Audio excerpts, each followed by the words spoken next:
Nuestra siguiente conferencia en este módulo la va a dictar el doctor Roberto Debac, el doctor Debac, argentino, también muy conocido en América Latina, infectólogo pediatra, actual vicepresidente de la Sociedad Latinoamericana de Infectología Pediátrica, investigador universitario, nos va a hablar de infodemia y pandemia. No todo es cierto. Gracias, doctor Debac. Mi nombre es Roberto Debag y soy médico infectólogo pediatra, y quisiera agradecer desde Buenos Aires, Argentina, a las autoridades del Congreso Virtual de la Sociedad Colombiana de Pediatría, tan querida por muchos en toda Latinoamérica. Mis próximos minutos van a ser relacionados con la comunicación digital y la confianza en vacunas, es decir, cómo la comunicación digital nos permite crear confianza o también crear desconfianza en vacunas. Bueno, yo tengo el rol de la vicepresidencia de la Sociedad Latinoamericana de Infectología Pediátrica. Ante todo, quisiera que recordemos qué es tener confianza en vacunas. La confianza en vacunas es entendida como la existencia de una convicción sobre la efectividad y sobre la seguridad de la vacuna. Y esto es tan importante porque en el momento pandémico, en la mitad de la pandemia, las personas, la población en general, la población global, empezó a entender que era una fase 1, una fase 2, una fase 3. Y la fase 3 era eficacia y seguridad, eran miles de pacientes, y que luego había una fase 4 de vida real. Esto, sin ninguna duda, hoy por hoy, la existencia de la convicción de que esta fase, de que las fases 3 producen datos de eficacia y seguridad, da confianza en la vacuna. Pero además, quienes entregan las vacunas, los sistemas, las políticas sanitarias, todo el conjunto produce confianza en vacunas. No es solamente, como vamos a ver a través de los ejemplos, no es solamente un producto biológico farmacéutico que tiene una buena eficacia o una buena efectividad. Todos ustedes habrán escuchado los problemas mundiales de la geopolítica o la diplomacia en vacunas. Y eso no es el producto, no es la mayoría de las veces el producto farmacéutico, el biológico, la vacuna, sino es la confianza alrededor de las políticas sanitarias y de lo que significan los programas de inmunización. Entonces, una vez que entendemos esto y sabemos la confianza en las vacunas, sabemos también que al fin del 2019 o durante el 2019, la Organización Mundial de la Salud pone en la visualización global de la amenaza que existían en el planeta. Y las amenazas tenían que ver con la contaminación ambiental, el cambio climático, como también el cambio climático y la contaminación ambiental impacta en la salud de las personas e impacta también en las enfermedades infecciosas, las enfermedades no transmisibles, el incremento de las enfermedades no transmisibles producto de cómo las personas hoy viven más, la pandemia global de gripe o pandemia que ocurrió con el coronavirus como enfermedad respiratoria, los entornos frágiles y vulnerables, es decir, esas poblaciones que tienen la vulnerabilidad de tener una mala salud, la resistencia a los antimicrobianos, considerados por muchos actualmente como la próxima pandemia, ébola y otros patógenos peligrosos, podríamos incorporar también a los coronavirus o los nuevos coronavirus o a nuevas bacterias o virus que puedan producir nuevas pandemias. Hay algunos epidemiólogos, pandemiólogos del mundo que hablan de que hemos comenzado una era pandémica y que nos vamos a enfrentar en poco tiempo a otra pandemia. Será por virus, será por bacterias, lo que sí sabemos es que esto es un riesgo que existe en el planeta.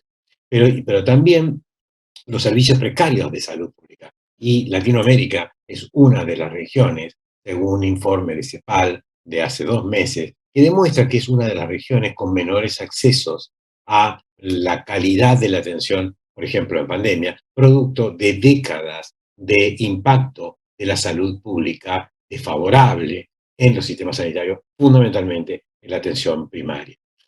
Y, por supuesto, lo que es la reticencia a la vacunación, el rechazo a la vacuna, producto de la desconfianza en la vacuna. Dengue, VIH también, como otras amenazas que ha delineado la Organización Mundial de la Salud y que hoy una de ellas o 2 de ellas han ocurrido, la pandemia global y el rechazo a la vacuna. Hace 2 años y medio hemos creado un observatorio internacional, el Digital Communication Health Observatory, que lo que nos permite es observar el mundo digital.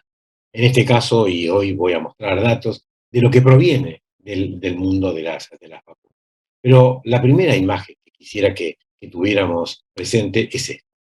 Es una imagen en la cual los expertos saben cómo se comunican las personas en el mundo digital y en vacunas.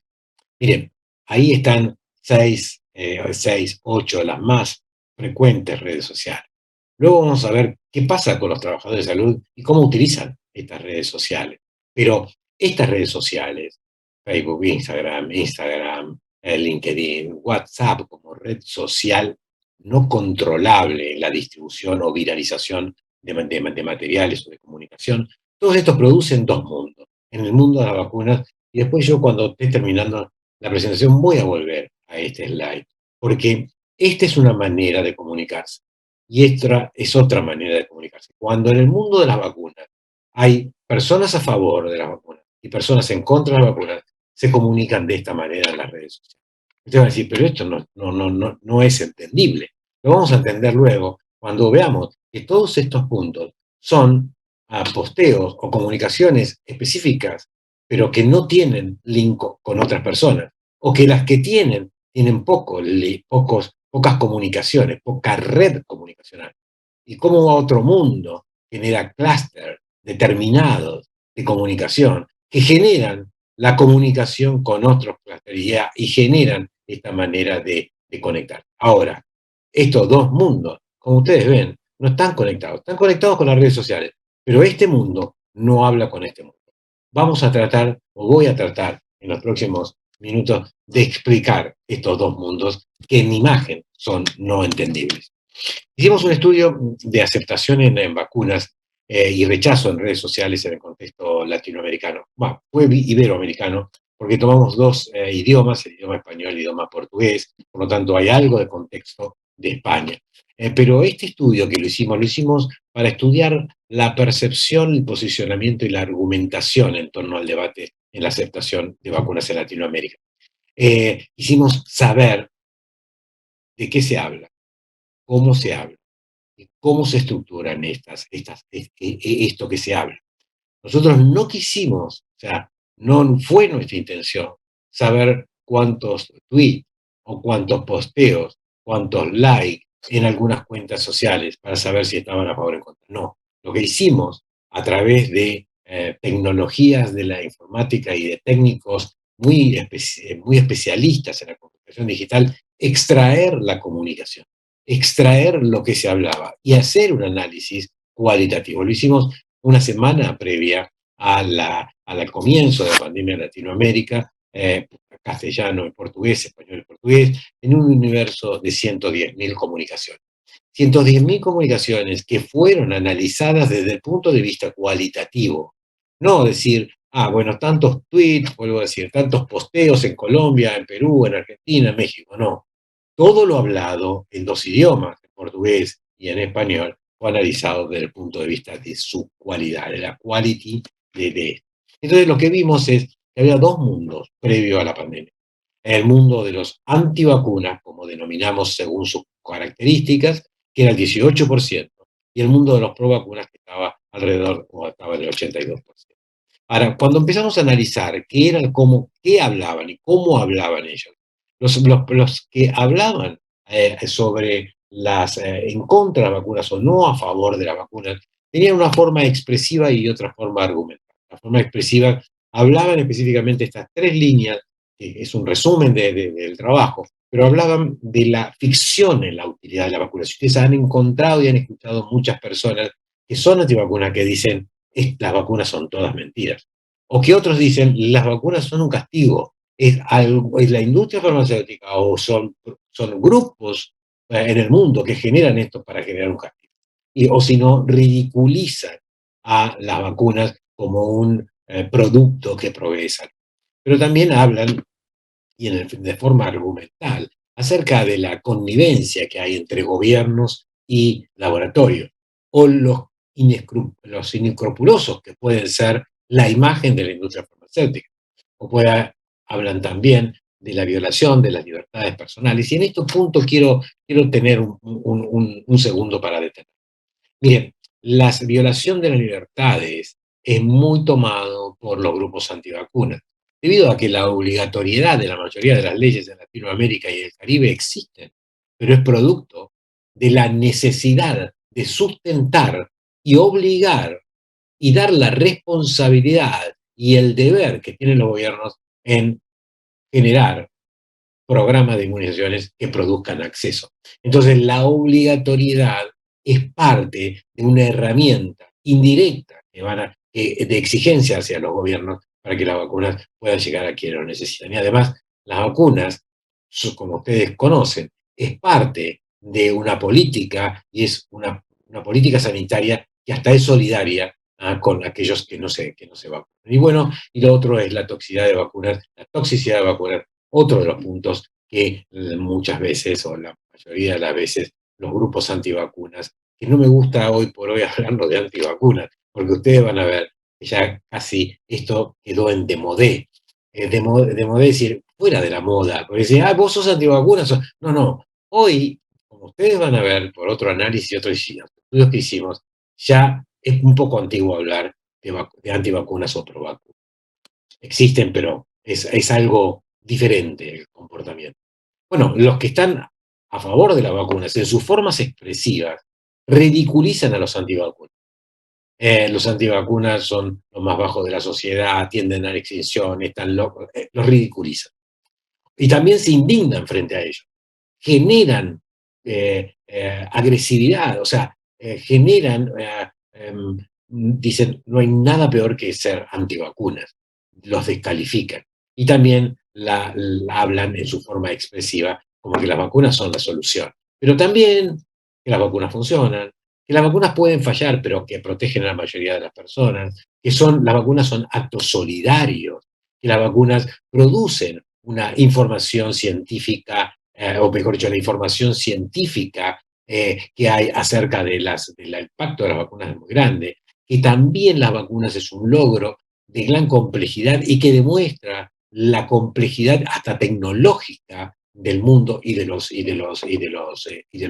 gobiernos. Entonces, me parece que esto es lo que hoy por hoy dicen los que están a favor de vacunas, que hablan también por supuesto, de que es un indicador de bienestar social y es un indicador de un acto responsable. Esto es el mundo que teníamos pre-pandemia. Un mundo que lo podíamos dividir así en esos dos grupos. Pero después, durante la pandemia, hicimos encuestar a pediatras en los primeros 4 meses para ver si esto se había modificado en algo. Bueno, la mayoría eran pediatras, lo que encuestamos en Latinoamérica, en diferentes países, con un empoderamiento de la mitad en Argentina, producto de que el estudio lo enviamos desde la Argentina.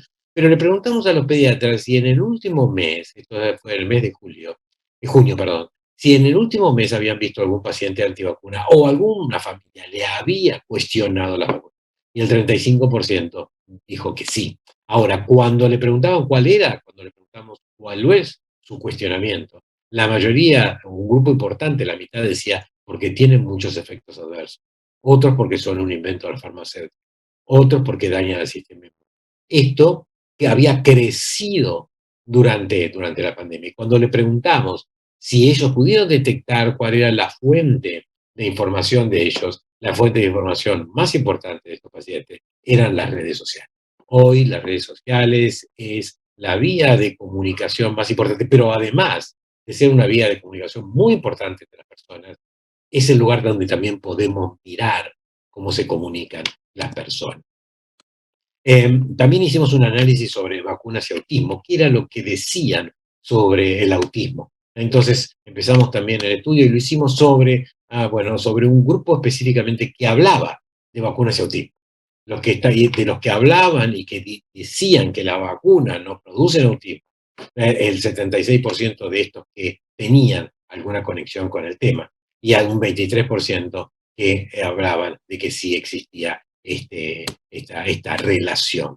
Cuando yo les dije en un momento, esta es la realidad, es decir, tenemos una realidad que nos muestra que es dinámico, que hoy la gente tenga mayor confianza y que mañana pueda tener menor confianza. Y yo voy a tomar algunos ejemplos. cuando les dije que existían dos mundos, el mundo de los pro y los mundos antivacunas, y que ahora estaba un poco, yo sentía que era de modé hablar de esta manera, es por esto. Cuando empezamos a estudiar qué pasaba durante la pandemia con las posturas sociales, pudimos ver que las podemos estructurar. Las podemos estructurar de esta manera, desde lo rojo a lo más lila, desde lo más extremo, que son los antisistemas, los anticiencia y los antivacunas. Si uno quiere mostrar este grupo de personas y quiere ejemplificarlo en las Américas, lo ejemplifica con el QAnon. ¿Recuerda ese piel roja que entró a la Casa Blanca en Washington? Bueno, uno de los líderes o parte de QAnon, donde utilizan redes sociales específicas que no pueden ser controladas y utilizan la web profunda para intervenir sus mensajes, para que luego se visualicen en la superficie de las redes sociales. Estos antisistemas, anticiencia y anti-vaxxer están caracterizados muy bien. Después hay otros grupos que están bien caracterizados, que podríamos decir que eran los pro vacunas, es decir, los pro ciencia o los pro vacunas.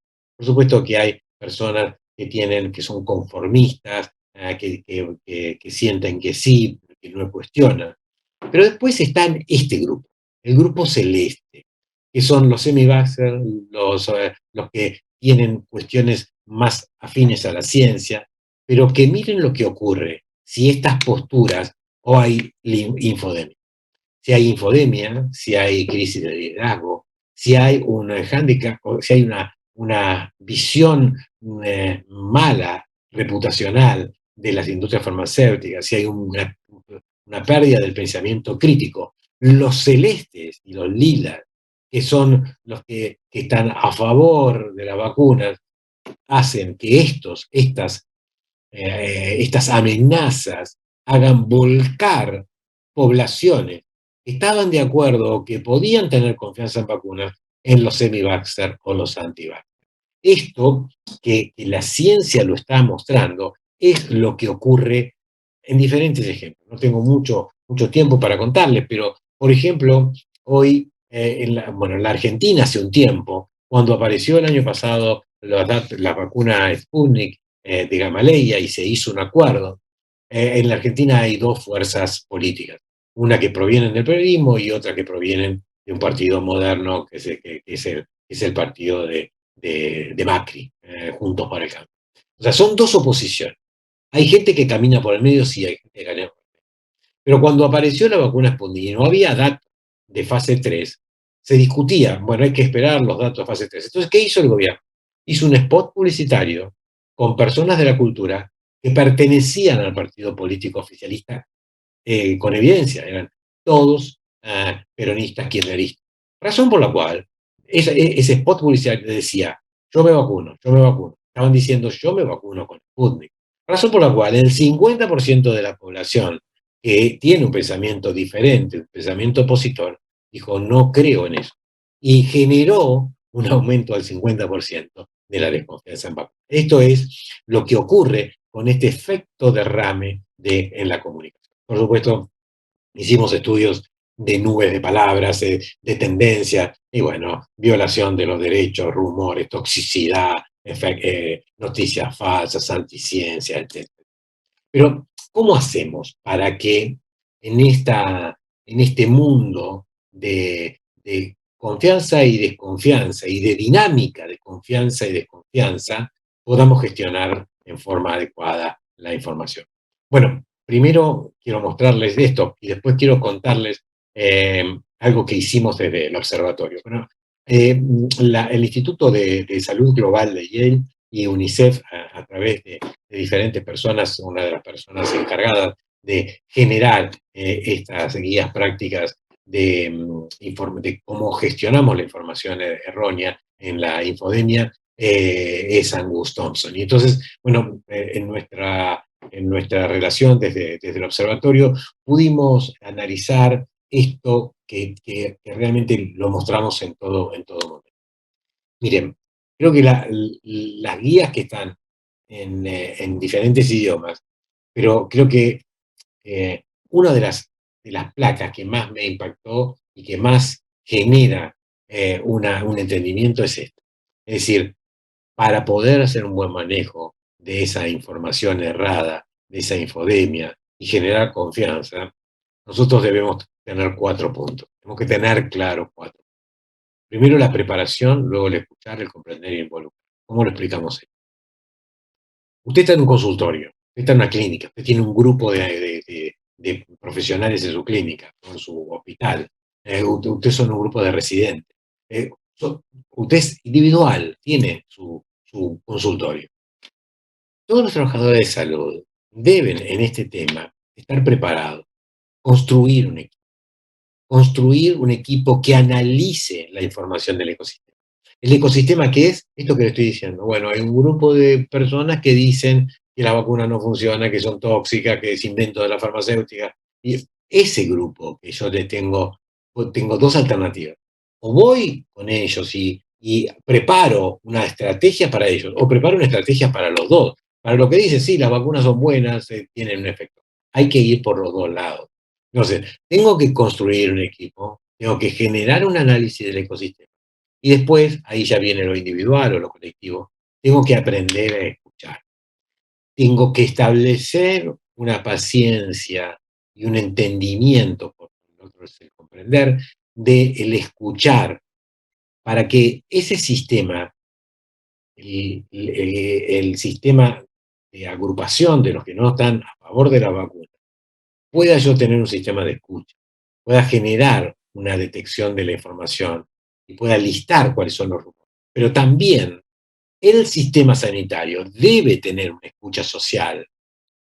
Habitualmente, hoy por hoy, esta escucha social es una escucha en redes con tecnología para extraer esa información y analizar. Luego comprender a las personas que no están a favor de las vacunas, no hay que discriminarlas, no hay que eh, generarles agresividad, no hay que ser agresivo, no hay que apalearlos a estas personas. Es decir, son personas que posiblemente, son individuos o familias, que posiblemente pueda generarse una transformación por escucharlo y comprender, hacer aportes para el actuar, tener una reacción rápida y evaluar la desinformación que ellos tienen. ¿Para qué? Para luego, cuando yo estoy en este equipo que preparé, hago una participación estratégica, genero campaña. Si estoy en mi consultorio, genero póster, genero folder, genero documentos, genero tweet, genero un sitio mío de Facebook, etcétera. Y luego, por eso soy una estructura y los estados deben monitorear y producir una evaluación y luego hacer sus lecciones aprendidas. Esto es tan importante porque, miren, en el observatorio hicimos una ecuación que se llama ecuación de las noticias falsas, el COVID fake news. Cuando analizamos las noticias falsas, nos damos cuenta y analizamos 6 noticias falsas que han recorrido regiones. Y la estructura con el que se arma esa noticia falsa es clarísima. Y hicimos una ecuación. Una ecuación que dice que las personas primero buscan el título específico, que es el título que causa impacto. Lo que causa impacto en la gente es el título que le da identidad. Si se está investigando sobre una vacuna, y yo digo, las vacunas van a producir alteración genética, las personas toman identidad en eso, porque saben que se están investigando una vacuna y tienen perspectiva en eso. No puede tomar identidad. A partir de ahí, la segunda parte de la ecuación es que la mayoría de los que generan estas noticias falsas se muestran como grandes títulos académicos. El máster biológico de la molecular de no sé qué en Hungría, incomprobable. Títulos que son incomprobables. O que vienen del mundo de la ciencia, pero que luego se han transformado. Después dan verdades de la ciencia. Finalmente dan su mensaje errado y finalmente quieren generar una entidad. Todo esto es lo que ocurre en el mundo digital de los que generan desconfianza. La razón por la cual las conclusiones son que existen nuevas vías de comunicación digital.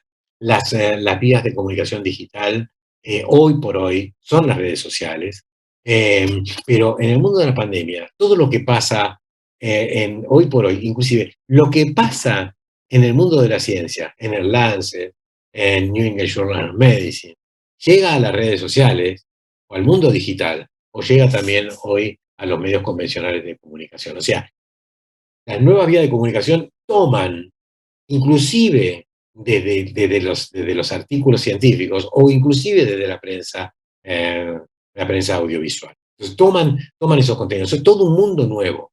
Y ese mundo nuevo debemos saber manejarlo. Los pediatras, los médicos, los trabajadores de salud deben saber que existe una identidad digital y deben ser entrenados en su identidad digital para generar lo que hoy se sabe que hay dos maneras de tener en sus redes sociales. Yo puedo tener mi comunidad o puedo tener una audiencia, puedo tener una cantidad de seguidores, pero lo importante es poder tener una comunidad donde pueda tener fenómenos de halo, fenómenos de credibilidad, fenómenos de espejo, que son cosas muy específicas, pero que hoy por hoy deben ser entrenados los trabajadores. Deben considerarse también las características de esos diálogos. Hoy por hoy, muchos trabajadores de salud en la red social de la felicidad, que es Facebook, generan críticas. O en la red social en la cual uno manifiesta, como es Twitter, generan, muestran por ejemplo, sus logros familiares. O en LinkedIn no lo utilizan como una red social de creación de trabajo o de profesionalismo o red de trabajo. Entonces, todo esto se mezcla y todo esto hoy tenemos la gran oportunidad de estar en este nuevo mundo, entrenar en este nuevo mundo, generar identidades para que estas identidades generen, en este caso, confianza en vacunas. Por lo tanto, deben ser consideradas como una vía de comunicación comunitaria y a poblaciones específicas. Y no dejo de pasar nuestro mensaje principal de la Sociedad Latinoamericana de Infectología Pediátrica. Del 13 al 15 de octubre va a estar el Congreso de Infectología Pediátrica, la mayor parte va a ser virtual, va a ser en Buenos Aires, desde Buenos Aires, Argentina, con 32 expertos internacionales y con gran cantidad de la comunidad latinoamericana que nos va a acompañar. Y el día 12 de octubre va a haber un entrenamiento para jóvenes latinoamericanos que va a ser muy importante. Así que muchas gracias nuevamente a las autoridades del Congreso Virtual de la querida Sociedad Colombiana de Pediatría. Muchas gracias.